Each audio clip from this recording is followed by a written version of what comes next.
One of my favorite subjects to sketch is the farmer's market. Our local market is held on Saturday mornings when the light comes in low from the east, casting long shadows. Today, I made a quick pencil thumbnail, making note mostly of the larger shadow masses. Now, this sort of sketch really only has meaning to me. Anyone else needs to have my sketch decoded to understand the shorthand I'm using for jotting down observations and ideas. And for today's quick study, I'll be using tools from my travel kit, which include a tin of dried gouache, a water cup, and a water brush. So, water brushes. Honestly, they're pretty clumsy. If I use paint fresh from the tube, I feel like a water brush waters down the creamy gouache way too much for my personal taste. But a water brush is an efficient tool for laying down rough outlines using a mixture of earth tones. And it goes down wet enough that I can use the edge of my palm to simply smudge out those lines if they aren't what I want. I usually prefer fresh paint, but I've found that dry gouache can be very useful when I travel abroad. And for today, I used it in this demonstration. In practice, there's a fundamental difference, at least to me, between dry gouache and fresh paint. Fresh from the tube, gouache is much creamier. Dry gouache is far less opaque, especially the whites.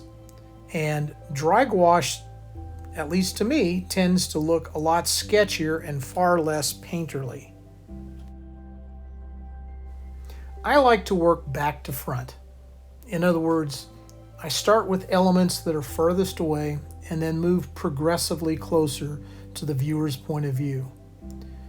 With an opaque paint, this allows me a certain amount of back and forth where I can carve tree shapes and architecture using a flat brush. And doing this with a water brush is definitely a lot more finicky process. No matter how opaque the paint might be, a water brush tends to render it somewhat translucent.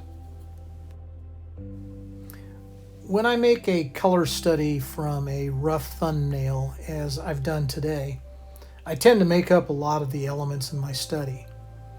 Colors, temperature, values, shapes. I'd rather my sketch tell a story than be 100% accurate documentation of a place or a time. Because of the tendency for a dried gouache kit to lay down transparently, I often find it's necessary to go back over colors 2 or 3 times to help them appear more solid and more opaque. I do carry a tube of white with me, which I sometimes use to supplement the dry paint kit because the dried white paint on my palette never seems to regain that same degree of opacity when I try to reconstitute it. I'm a little fascinated that gouache is experiencing a sort of rediscovery by painters. It's one of the medias that illustrators relied on when I started my career in 1980. Like airbrush, gouache went out of favor as digital tools became more and more popular. And in fact, I used gouache and airbrush both early in my illustration career.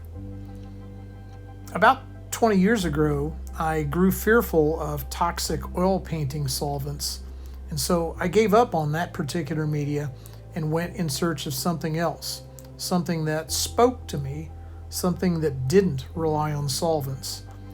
And that's when I began to use gouache again. Only now I paint much more loosely than when I made a product or cover illustration. Gouache is really great for urban sketching, and I really like it for painting on plein air. So, funny story.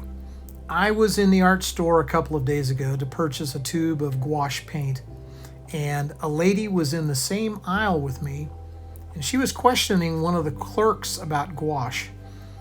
She had some really questionable ideas, and she got some really questionable advice back. I bit my tongue. But she noticed that I was studying the tubes of gouache and asked me if I knew anything about gouache. And before I could even reply, she launched into telling me about an artist who'd painted at a plein air festival all of the previous week using gouache and had won Best of Show. Well, it turns out that artist was me. But she had all the answers already and never once allowed me to speak, so I didn't wind up sharing that information. She did eventually depart to go looking for what she called gouache canvas. Now, I have heard of people painting gouache on canvas, but I have to say I certainly wouldn't recommend it. I think canvas is way too flexible to use gouache on, and it almost certainly would crack and eventually fall off. These days, I'm using a 300 GSM Fabriano hot press watercolor paper. I really like it a lot, especially for plein air painting. I've got some Strathmore Series 500 Bristol that I think will work very well also, and I plan to try it out at a plein air festival next week.